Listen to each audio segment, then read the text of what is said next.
가계대출이 급증하고 시중은행들이 대출 금리를 높이면서 금융회사들의 수익이 눈에 띄게 증가하고 있습니다. 올해 3분기 4대 금융지주의 순이익 규모가 역대급의 실적을 거둘 것으로 전망됐습니다. 류환웅 기자가 보도합니다.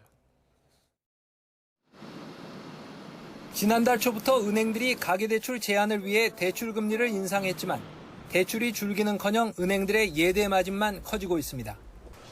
상반기 5대 금융지주의 이자이익이 사상 처음으로 25조 원을 돌파한 데 이어 3분기 순이익도 역대 최고 수준에 이를 것으로 전망됐습니다.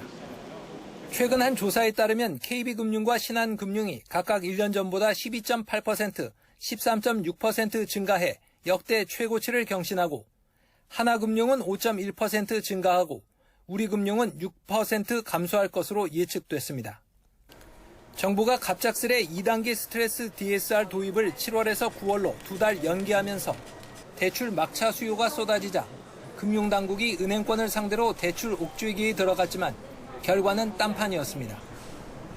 잡겠다던 가계대출은 오히려 늘어 5대 은행의 지난달 말 주택담보대출 잔액은 6월 말보다 7조 5천억 원 급증했고 이달 22일까지 잔액을 봤을 때 이달 증가액은 지난달을 초월할 것으로 보입니다.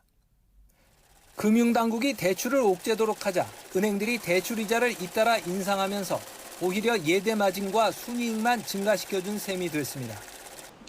가계부채 급증이 금융시장 안정은 물론 내수 회복까지 제약하는 위험 요인으로 부각되자 금융당국이 대출금리 산정에 직접 개입하겠다는 뜻을 밝혔지만 이에 대한 반응도 좋지는 않습니다. 부동산 거래가 늘고 있고 가계대출이 급증하는 이면에는 정부 정책, 금융당국의 엇박자도 한 몫을 하고 있습니다.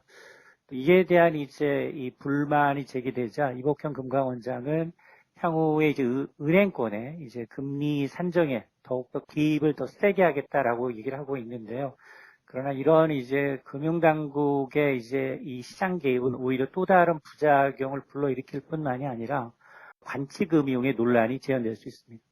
전문가들은 정부가 남 탓을 하기보다는 갑작스런 2단계 스트레스 DSR 연기로 대출을 끌어모아 부동산 투자를 하려는 수요를 자극한 점부터 반성하고 정교한 정책 대응으로 집값 불안 심리를 잠재워달라고 당부했습니다.